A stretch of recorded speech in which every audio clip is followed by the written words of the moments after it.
Today it's hotter than hell out, so I'm staying out of the heat, prepping one of my extra Slant Six blocks to go to the machine shop. It's right here.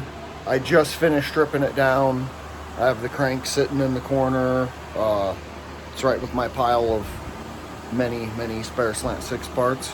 But I'm just going to show some of the tricks I learned out of Dutra's Slant Six books on what to clean up, where to drill extra oil holes, little shit like that. So here we go. So first thing I'm going to do on this one is grind off all the extra casting flash, clean up the whole water pump area, get it nice and smooth for good water flow. You know, kind of reach back in there, try to port it some, and then we'll get to other stuff. So to clean up all that casting flash and crap in there, I'm going to be using my die grinder. I got some sanding discs, all Rolox stuff, some very stiff Scotch-Brite. I'm kind of a hoarder when it comes to carbides, but I'm thinking this Christmas tree should do it pretty good. It's a big one. If I can't get that in there, I have lots of small ones, smaller Christmas trees, balls, and then I have one stone to smooth stuff out, and we'll see how it goes.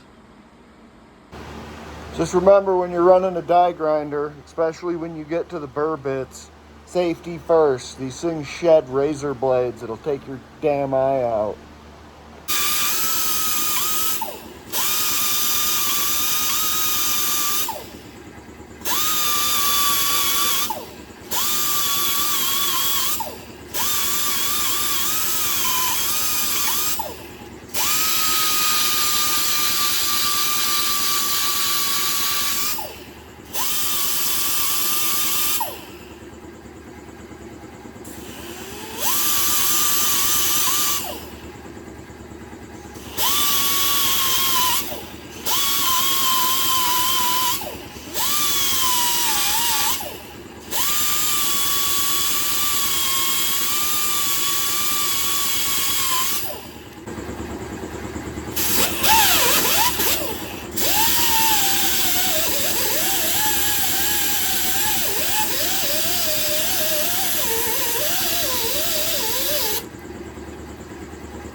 So there I'm just cleaning out some of the grime, but you can see a bunch of that casting flash on the back of the housing.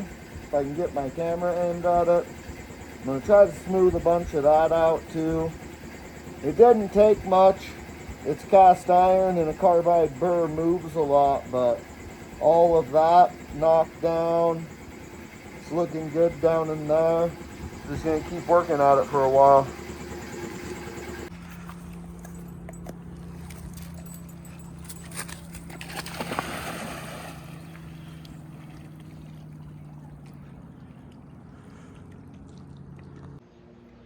So we're still out here working on the Slant Six. I'm going to show you guys the water pump, and then I went ahead and ground out the oil pump area, smoothed it all out, and I'll show you what that's all about too. So I used the Rolox sanding discs and took all the rough casting flash off here, and then the big shelf that was here is now all smoothed out. Rolled that into a nice transition. You know, just make it nice and smooth for the water to flow. Cuts down on how hard the water pump has to work. Helps everything stay nice and cool. And then I'll show you on this block first. If you look at those, where the oil flows from the pump into the galleys, it's sharp 90-degree angles. And, you know, just think of oil like water. It doesn't like flowing around corners. It's all turbulent and stuff. So on this one, well, that light's a little too bright almost. I got all those ground out and smoothed out to where now it's a really nice, smooth transition. You know, oil will want to just sloop right through there. And then next, I'm gonna drill the hole from right here where the fuel pump drive arm runs through to the top, and that's so oil will leak back down and lubricate the fuel pump drive eccentric on the cam better, because that's a pretty common area to wipe on the cams on these slants. And I have, where'd I set it? Right here, a nice long bit, so I can get my drill in here and just kind of follow it through at that angle.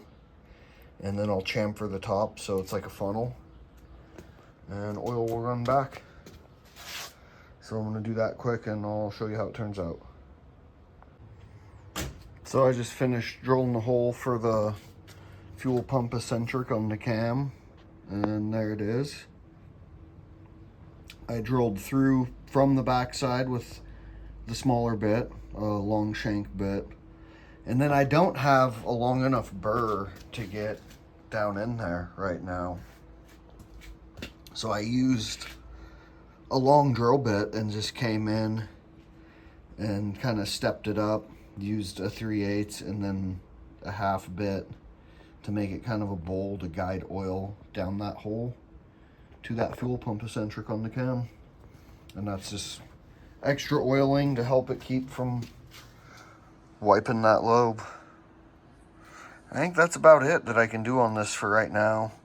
I'm still waiting on parts. The custom pistons I got coming are expensive and take a long time to get, but it'll be cool when I finally get them. This is going to be the most ripping, naturally aspirated Slant Six I can build. That's the goal on this one. No turbo, just NA, and it's gonna have a huge bore. The pistons I'm getting are 104 thou over. So I'm hoping there's not a lot of core shift in this block, or it's gonna get really expensive getting it sleeved. And should be pretty interesting to see how it all turns out in the end. But like I said, those are probably still a month to 6 weeks out, and I ordered them a while ago. Fun stuff. Just one more thing I wanted to add on this video quick was the difference between the castings of the slant blocks, like early to late, and all the extra reinforcing ribs on them. So this one is an early block, and one of the ways you can tell, I kind of got my cherry picker in the way here, is the 3 core plugs, and the one of them's way higher, and it's just that one reinforcing rib down that side. Not much different on this side. And then on these later BH blocks, it's 5 core plugs, a lot more reinforcing ribs on the block. This rib here is quite a bit thicker. And like I said, not much different on the oil pump side.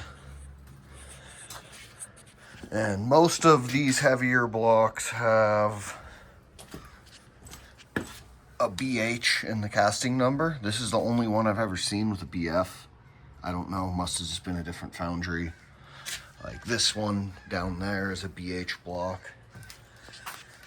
And that's what they're referred to in that Dutra book. But from what I've read, that's the one you want to use if you're going to build a hot engine. Just a little more reinforcing. Not that these blocks aren't already way overcast for what they are. But just wanted to add that quick. And there's my really cool 1986 Yamaha big wheel. Throw that in here for a little bonus. Little mud bike. This is the intake I'm gonna run on that engine I'm building. It's a Doug Dutra casting hyper pack. It's his repop of one of the original Chrysler Hyperpack intake manifolds.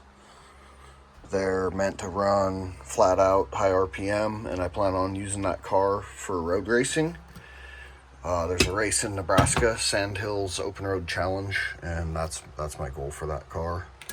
And this is a early Carter 400 CFM. They're kind of a pain in the ass. It has a smaller air cleaner throat than all the modern carbs, so I had to make this adapter ring. I machined that at work, and that's so I can fit this cheap Summit air cleaner on it, which I'm going to cut that off and bolt it straight down, you know, obviously with another gasket so it doesn't leak and suck in dirt. This is the ring that comes with those. Plastic piece of shit, doesn't even fit it right, and yeah, just junk. But yeah, that's the plan, is run that bad boy on it. And then I also have this Clifford triple Weber side draft setup that I might throw on that car at some point. It'll probably end up on one of my other cars.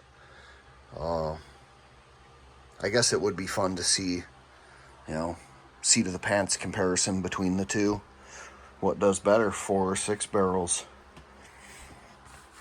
But yeah, it's a couple of my cool intakes. And then I got this from the original owner's nephew. He was building the car and passed away before he ever had a chance to finish it, which, you know, sucks, but he had hoarded a bunch of badass parts. I have some paperwork and letters that he was sending back and forth to Doug Dutra on building it.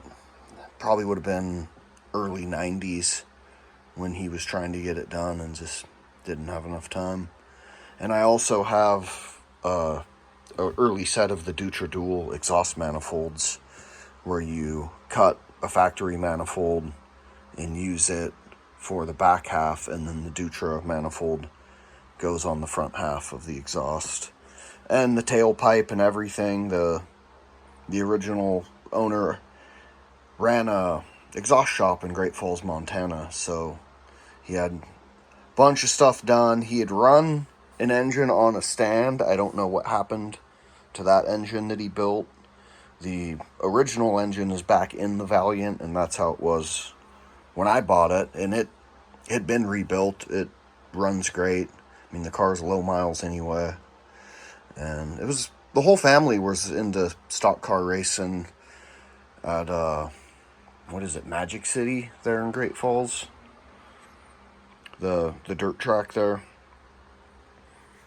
So they weren't gonna run the Valiant as a stock car, obviously. I think he was planning on either drag racing it or maybe just building it as a hot rod. But I'll be excited to finally get it on the road. I just figured I'd show you guys that. It's pretty cool. They're fairly rare, fairly hard to find. Both of these intakes are, so.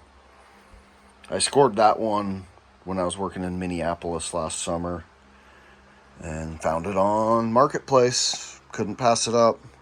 That intake alone cost more than what I paid for the car, but I'm sure you guys know how it goes. When you see something you want, you see something you want. Alright, I think that's it for this video. Everyone have a great day.